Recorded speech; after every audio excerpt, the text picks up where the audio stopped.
Welcome everyone to this conversation with Choose to Think. I'm Ramanan, and thanks for your time today. So in this conversation, we have three segments. So here are the segments. The first segment is called C. In this, we learn a little something new. We've shared an article with some of you. So some of you have read the article. It's an interesting article on career relevance and what the future holds, especially as you go into the second or third decade of your career. And maybe that entire concept is also changing these days. So we'll do that first. The second segment is called T, in which we'll have a virtual T chat with one of you. It will be a short, stimulating interview. The third one is called Q, and we'll end with some questions and wisecracks. All right, so hope you're all set to go. Here's the first segment. It's called C. So yesterday we shared an article with all of you. It's a pretty interesting article from the Atlantic. It's called "Your Professional Decline is Coming Much Sooner Than You Think and How to Make the Most of It." Some of you have not read the article, which is fine. We have some takeaways for you to begin with. When I finish the takeaways, I'll invite some of you to comment on the article or comment on some of these observations, and we'll have a short conversation. So the article was by Arthur C. Brooks. He's a professor of policy, he's a writer, and he wanted to be a very popular or famous musician, the best in his field, and that didn't quite pan out the way he thought it would. And the whole article starts with him bumping into someone in a plane who is very famous. He doesn't name that person, and he overhears that person's wife consoling that person, saying that, no, don't worry, you're still very relevant. That famous person is not very convinced by it.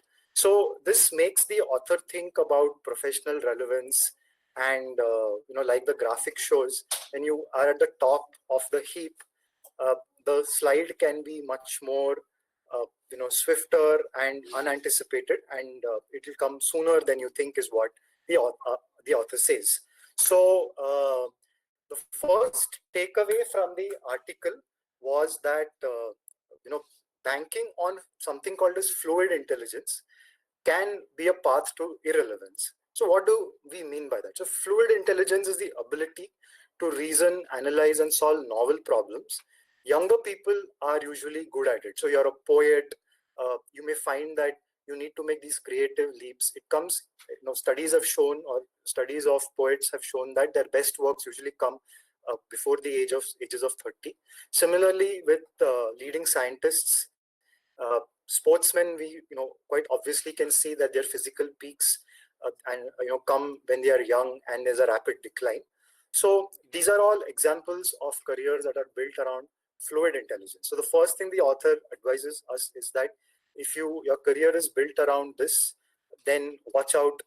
Irrelevance is not too far away, and it can come very rapidly. So what do we do instead? He gives the example of the music composer Bach, and how he moves from fluid intelligence to something called as crystallized intelligence. So you become a mentor, you become a teacher, and as crystallized intelligence is the ability to use knowledge gained in the past, and that is, according to the author, more likely to be relevant over time. So teachers and historians are examples of professions where the decline doesn't come that early. You can be a very good teacher in your 60s because you have a lot of experience gained over time, and this is an arena where that is actually very useful. The years under your belt are very useful. So that's the second takeaway from the piece. The third one is that time flies, and that professional decline starts much earlier than you expect. And in some professions like sports, certain kinds of executive roles, this can happen much quicker than many people anticipate. And like in the story of the popular person that the author meets in the play, often people find it very hard to reconcile these kinds of falls from grace. So what do we do as a result? How do we conduct our life in the wake of these previous three takeaways? So the author finds a surprising avenue to go for advice. Because I say surprising because Western authors don't usually comment on this. This is something familiar to us Indians. So the author finds hope in the Hindu model of the four ashramas, starting from brahmacharya and right up to sannyas. So he particularly likes the idea of vanaprastha, where you are starting to give up the chase and starting to prepare yourself for the final ashrama. And this will help you deal with the growing obsolescence, which is it is inevitable. So you give up things rather than chase them. The fifth takeaway, very concrete action that the author recommends to us, is that pursue virtues of eulogy over virtues of resume. What do we mean by that? So eulogy virtues are, the eulogy is a statement that someone will make at your funeral. This is particularly a Western or a Christian concept, wherein your family and friends, there'll be a memorial service and someone speaks for you, and they'll talk about, typically they'll talk about what kind of person you were, how you helped others. They don't really talk about the fact that you scored a certain percentage in your exams, or you cracked a promotion at a very young age. Those are resume virtues, and that is not what you get remembered at the end of your life. So he makes an interesting distinction, saying that eulogy virtues are just about you. They don't involve any comparisons to anyone else, and therefore those are things that you can work towards towards your through your entire life. The resume virtues will be in the here and now. So there are several other takeaways, but we've pulled these out as the most interesting, the most actionable, the most thought-provoking. And the piece ends with the author's personal roadmap. He's in his 50s, if I remember correctly, and he wants to now work towards the enlightenment goal. So here are a 4-step process that he's come up with for himself. The first is jump. Don't let them push you out. So if you feel you're at your peak and the decline is not too far away, and it's going to come more quickly than you think, then walk away. Don't let yourself be pushed out. Go away on your own terms. The next is start asking how you can serve others. So teachers, historians, mentors, they're all helping others. They're not really in the glorification of their own resume, at least the good ones. So what can you do for others? If you ask that question, it can help you transition from a fluid intelligence mode to a crystallized intelligence mode. Later, he asks, bring in a spiritual aspect. Now, this could be controversial for some people, but he talks about in a very non-sectarian way. He says, figure out what will work for you, what will make you feel above the here and now, above the mundane, and work towards that. And finally, a lot of people from different walks of life, from gurus to psychologists, have said this, that social connections make you happier. So start cultivating them. Those are the bonds that will help you, get through the next phase of your life, especially if you are no longer, able to get the highs of achievement. So this was a summary of this very interesting article that we would recommend everyone to take a look at whatever stage of your life you be in. So at this point, I'd like to invite some comments and see what you guys had to say, those of you who have read the article. So why don't we start with Nikhil? Nikhil, you can unmute yourself and tell us if you have any comments that you'd like to share. Thank you, Raman.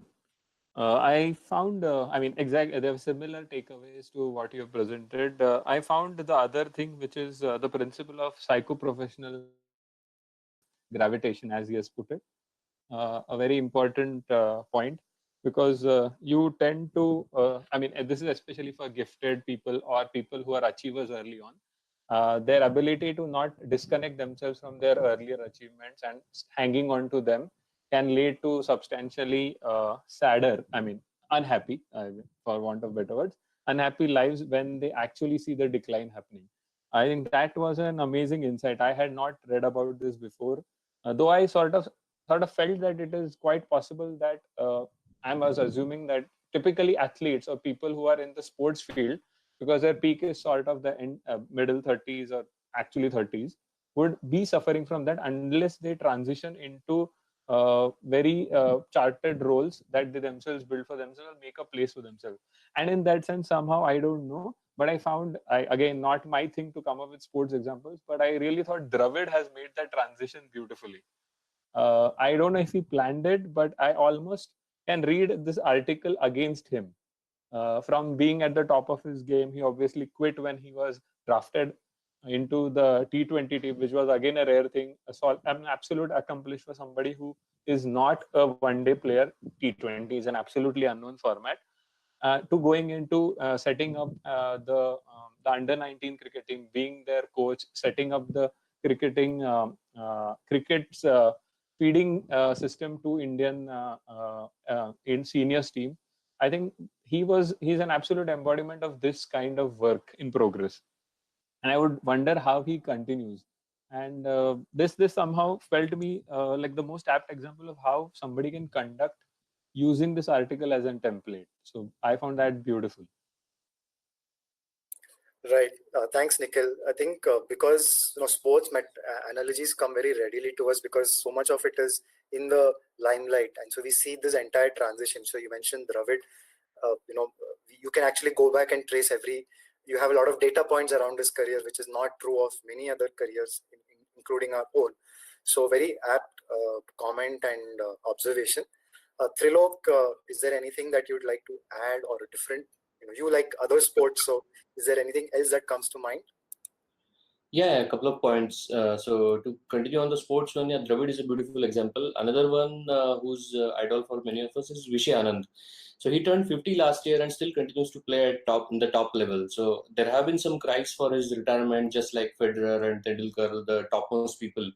But he continues to play at the top level. But at the same time, just the other day there was a charity event actually to raise money for the COVID situation, and some of the younger as well as older players combined with comedians in India, and they did a beautiful event, raised money. He's been also coaching youngsters, so he's been very active. He just wrote a book about his experiences and how he developed himself. So he's sharing his wisdom too.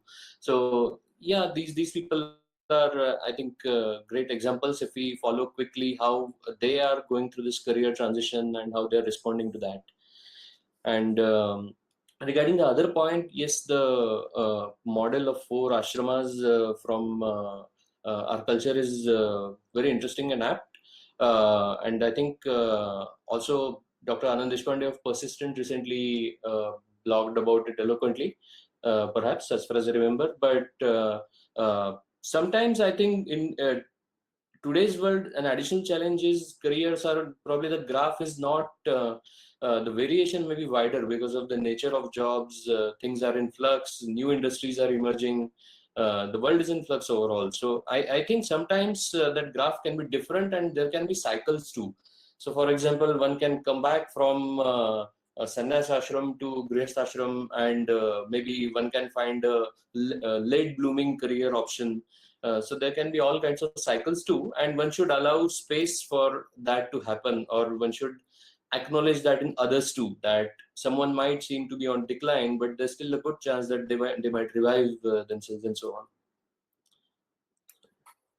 Excellent point or points, Trilok. First, the chess example is very relevant because I think that's where the fluid versus crystallized, plays out very starkly. Even though it's chess is seen as a much more kind of laid back sport compared to a very physical sport, but you see it's always the young guys who are at the absolute top at any given point, and that's playing out with someone like Anand.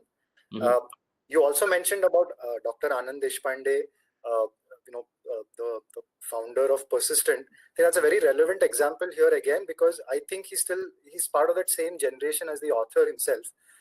And so I think connecting to your other point about how the nature of career as maybe they saw it, that's why some of these things are converging, because even he has a very interesting way of encouraging people to learn first, then kind of build a network. I think you mentioned that, right? So now he's trying to give back some of this wisdom, and he's in that phase where maybe he's making use of all his experience and his wisdom accumulated over time.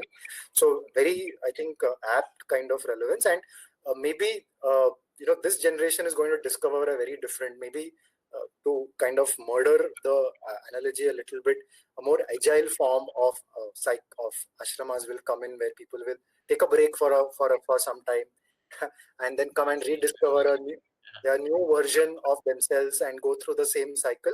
And they'll do multiple such cycles, maybe because your lifespan is bigger or you're more healthier, and therefore you don't have to completely retire permanently, so early in life, because 70 or 80 may still be very early. Yeah, we All can right. hope that 50s and 60s are new 30s. Absolutely. Okay, anyone else would like to comment as well? If you've not read the piece, maybe Manas, if you have anything to add, or anyone else. Yeah, hi. So Manas here. So actually, all the bits of the article are quite pertinent, but what struck me the most out of everything else was the bit about the fluid versus crystallized intelligence. So as of this moment, it would be perhaps contextual to bring to the notice the example of Dr. Fauci. Now we all know he's well into his 80s, almost 80 now, but people forget that he is where he is today, and he is looked upon as the world's foremost authority to kind of virtually decide how the world goes about tackling this problem by virtue of all the specialization that he built into his earlier years. And many people actually have started to realize that the internal medicine books that they used to read in college have actually Dr. Fauci as one of its co-authors. So perhaps that one example of how moving from the fluid to crystallized intelligence bit helps you see things like professional achievements in a more meaningful manner, as in professional achievement as it would perhaps seem to you in your early years may not have the same meaning as you go ahead. So you would perhaps find more meaning in the achievement of others or in the achievements of the community as a whole, the community which you serve. Those are things which perhaps will prevent the kind of some of the side effects that have been mentioned in the article about having a very early high and then falling later in life. So that was it. And also the fact that since sporting examples were brought in, many of the sports people who have been individually perhaps the best in their business, say for example a Sachin, when they are asked about the greatest days of their sporting careers, perhaps they would name something like a 2011 World Cup victory wherein he only scored an 18 and hardly did anything else. But it's in the collective achievement of the group thing that they are set out to do, perhaps is where they see their value having come in. So that's something which I thought is very worthy of a discussion. All right. Thank you so much, Manas. Others, do you have something to add? You can unmute yourself and speak. Yeah, this is Harish here. Just wanted to add one point, not very different from what is there in the article or what we've discussed already. But not recently, we'd heard about this concept of tertiary careers. So the point was that whatever you study in college is actually relevant for you from the age of 25 to say 45. At that point, you need to reskill yourself, and whatever you learn then is what helps you stay relevant for the next, say, 20 years, 45 to 65. At which point, again, all those skills become obsolete. And given the average lifespan and the lack of the concept of retirement these days, you actually need to be working or earning something till the age of 80. So at the age of 65, you again need to learn a new set of skills to stay relevant in the age of 80. So that was a concept that we had heard about in one conference. I was just trying to place that contiguous to this article and was just trying to think how this maps to it. I think it does, especially for those people and those careers which are not going to be very linear, where you may actually have to make that jump.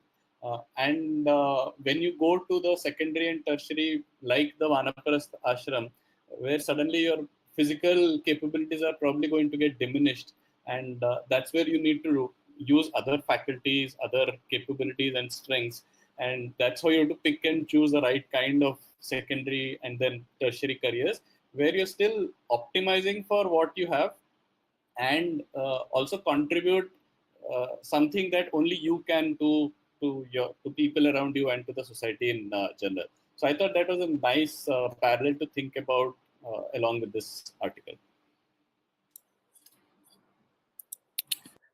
Right. I'm going to take the last comment before bringing this section to a close. So any final comments? Does anyone have a parting shot?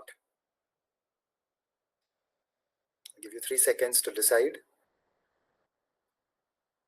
All right. I'm just going to, Sorry. Yeah, I was just saying that you need to have a growth mindset.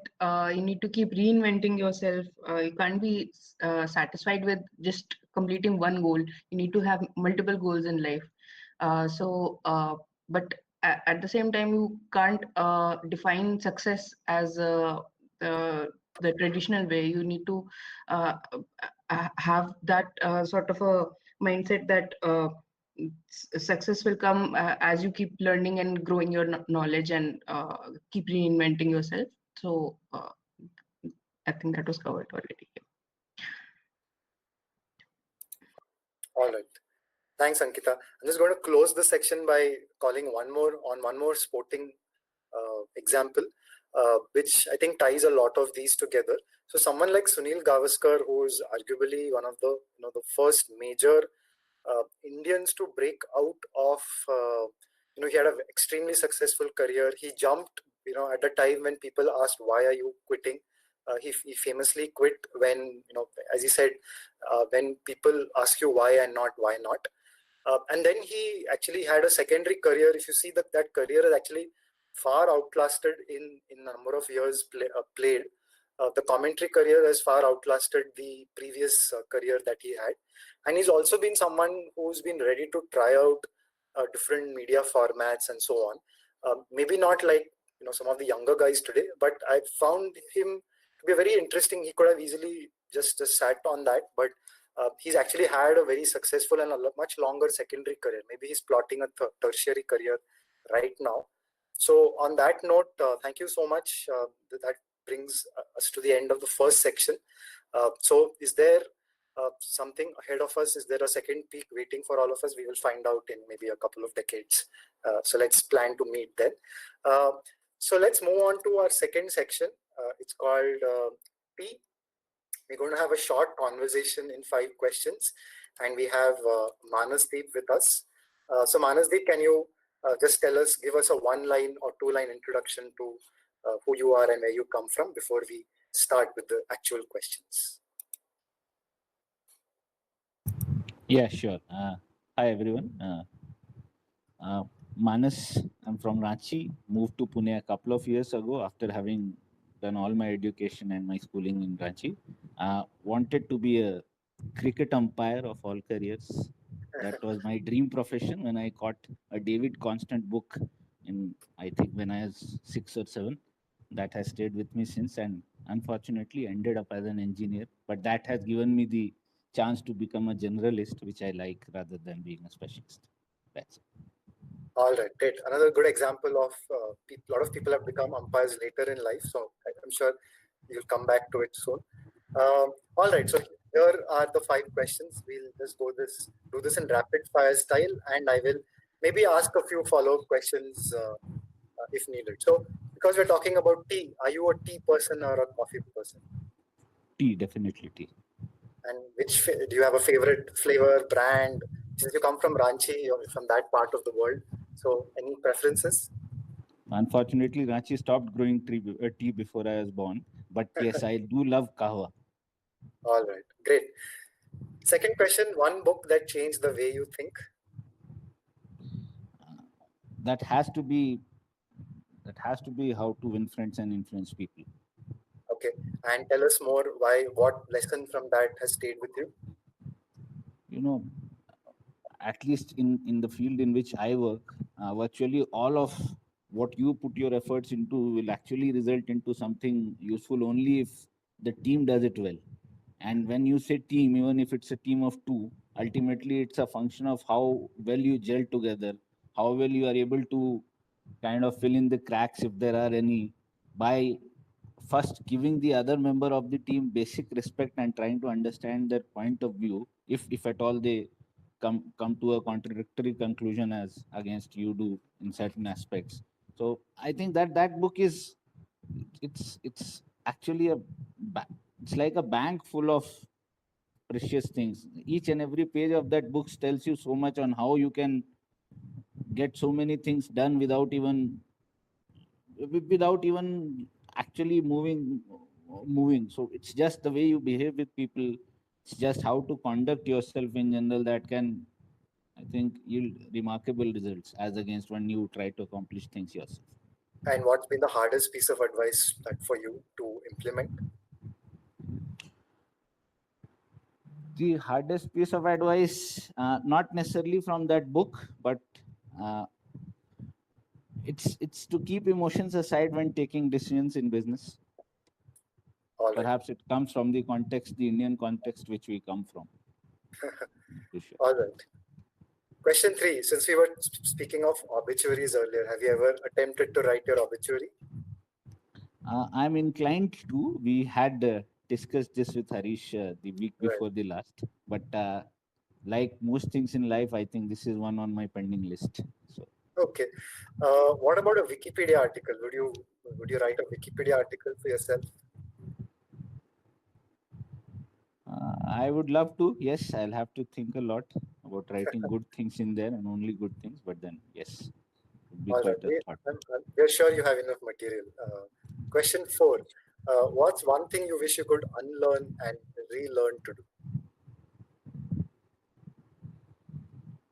I think the entire way about how I went about my academics during my formative years, it was kind of ratifying everything rather than trying to understand where it is actually put to use. Why is it that a quadratic equation is solved in the way it is solved? I think at least I put in too much value to the end result rather than to the process. That's something that I'm trying to correct, but I'm not sure if I can go back in time on that. All right. But you're certainly not alone. And the last question, which sport or game has taught you the most about dealing with the world? For me, it's only one and one sport. See, I have been a 12th man for my university cricket team for almost 3 years before getting the chance. So I think that game has taught me while watching, while playing, while watching from the sidelines, so many things about life that I learn from that game every day, I think. All right. With that, we come to the end of this very rapid round. Thank you so much, Manas. That was very useful. Folks, if you like that, please give Manas a little round of applause via the chat. All right. Thank you so much, Manas. I know it's not very easy, and I'm for people watching later. No, we didn't give him the questions in advance. It was all completely spontaneous. Okay. With that, let's go to our last round. It's called Q, which is for questions and wisecracks. So these are 5 different quiz questions. This time we've chosen quiz questions. We also do different activities each time. So you can use the chat, and all of you are welcome to play and post on the chat your answers. And maybe I'll ask some of you to further comment on some of them. So the first question is, in 1975, he became the only fictional character, at least till that point, to receive an obituary in the New York Times. So who is this fictional character who received an obituary? And in that, they said that they didn't know his age, but it would probably be 120, 130 if they were to do the calculation. So which fictional character are we talking about? Because a piece of fiction in which he dies came out around that time. So that Manas says Holmes, so that rules out Holmes. It came around, it was published that year, resulting in the obituary. Some nice guesses. Superman says Nikhil. Sirisha says Charlie Chaplin. Charlie Chaplin is, thankfully real, not a fictional persona. No, still don't have the right answer. But Manas is the closest with Holmes. He's in the right. Chat is not working. Can I convey my Yeah, guess? go ahead. Go ahead. Spider-Man? Is it Spider-Man? It's not Spider-Man. So Manas with Holmes is the closest so far in terms of profession. Nikhil and Manas get it simultaneously right. This is Hercule Poirot, the detective created by Agatha Christie, whose last book in which he dies was published that year, and he thus got this obituary. All right. So not every question today is about obituaries. Don't worry. Next question is as follows. So this was a comparison made by someone famous at the time of trying to decide whether to get married or not. So he actually put down this very rational list, because he was conflicted in both directions. And he had an opportunity to marry a relative of his whom he was very fond of, but he still couldn't make time or he wasn't very sure. He couldn't make up his mind. So this was a part of the process that he used. Yeah, go ahead, Trilok. Yeah, it was Charles Darwin who was writing about marriage, to marry or not to marry. Absolutely. This was Darwin's famous attempt to kind of make this decision, and he did get married. So if you're wondering. Correct. Well done, Trilok. That's one brownie point to you. All right. Third question from contemporary events. In a Government of India held COVID-19 hackathon, researchers from universities such as Microsoft, Brown, and Stanford, they developed a labeling app in that hackathon. So what was this labeling app for? Was it for the unemployed to earn money? Was it for the elderly to obtain groceries? Or was it for students to review online teachers? So they could do a labeling act using the app. Nikhil says more money for books. tell me A, B, or C.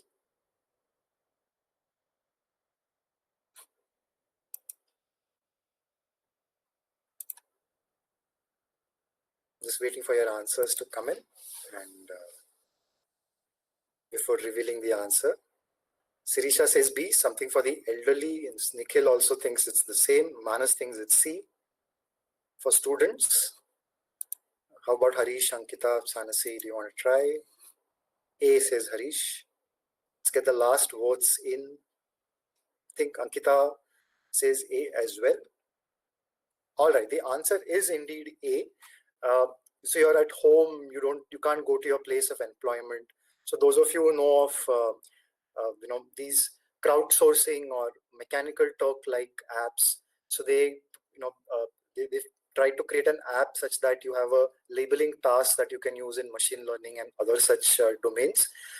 You're sitting at home, you can do that and maybe earn a little money. A very interesting idea. I don't know if it's gone into production, but this was part of that hackathon. All right, the fourth question coming up. We stay with tech. So this is Reshma Saujani. She's an American. She was running for local office as a Democrat, and she's a lawyer. She's ran as a politician, but she started a non-profit, tech-related non-profit that has done a lot of interesting work, good work in the field of tech. So what non-profit has she started? If you don't know the exact name, if you can figure out what the non-profit does in a few words, it's a 3-word answer. That's the name of her non-profit. So what company did she start? It's doing reasonably well. It promotes something in the US. So what does it promote and among whom? That's your hint.